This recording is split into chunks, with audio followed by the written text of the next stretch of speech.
Bom dia, alunos! Tudo bem com vocês? Hoje nossa aula vai ser sobre balanceamento das equações químicas.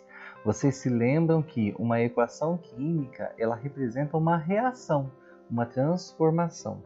Então esse assunto de hoje é uma continuação do que nós vimos anteriormente.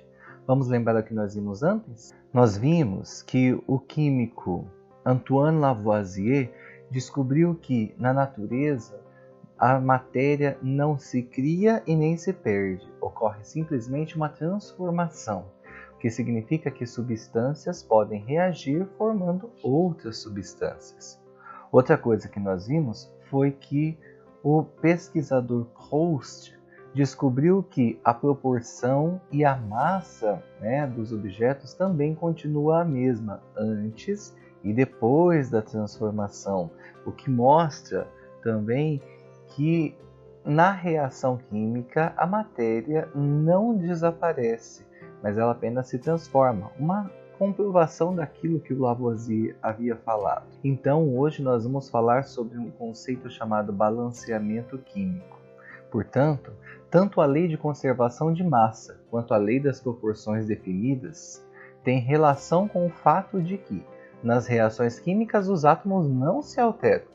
A formação e a decomposição de substâncias envolve, então, o rearranjo dos átomos, mas os que formam os reagentes são os mesmos que formam os produtos.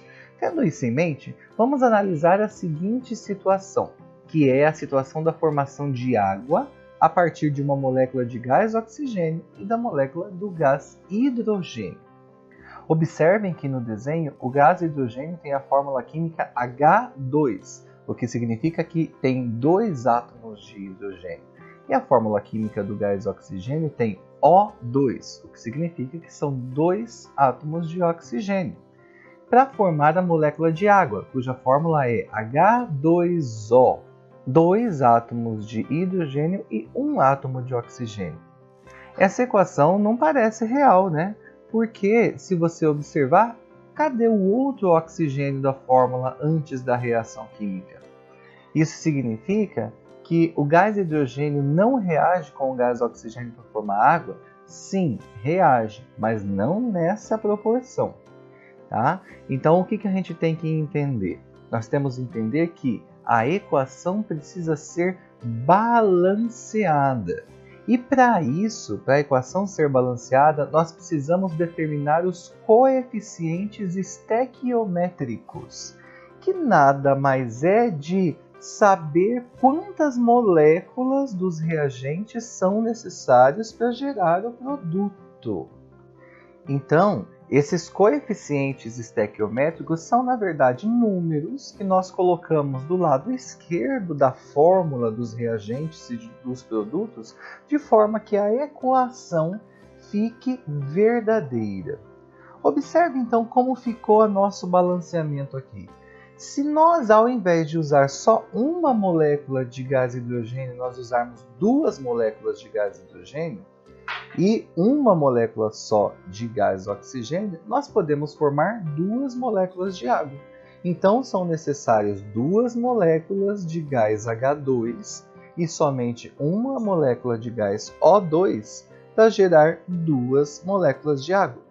Então, o coeficiente estequiométrico é colocar o número 2 antes da molécula do hidrogênio e o número 2 antes da molécula de água lá no produto. Esses são os coeficientes estequiométricos.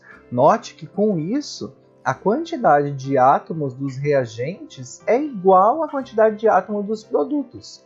Ou seja, nós temos 4 átomos de hidrogênio antes da reação e 4 átomos de hidrogênio depois da reação. 2 átomos de oxigênio antes da reação e 2 átomos de oxigênio depois da reação.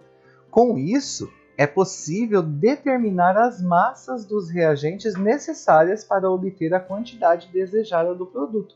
E isso é extremamente importante para a atividade científica e para outras situações. Na indústria, por exemplo, esse conhecimento permite determinar as quantidades corretas de matéria-prima para evitar o desperdício. É isso. Um abraço para todo mundo.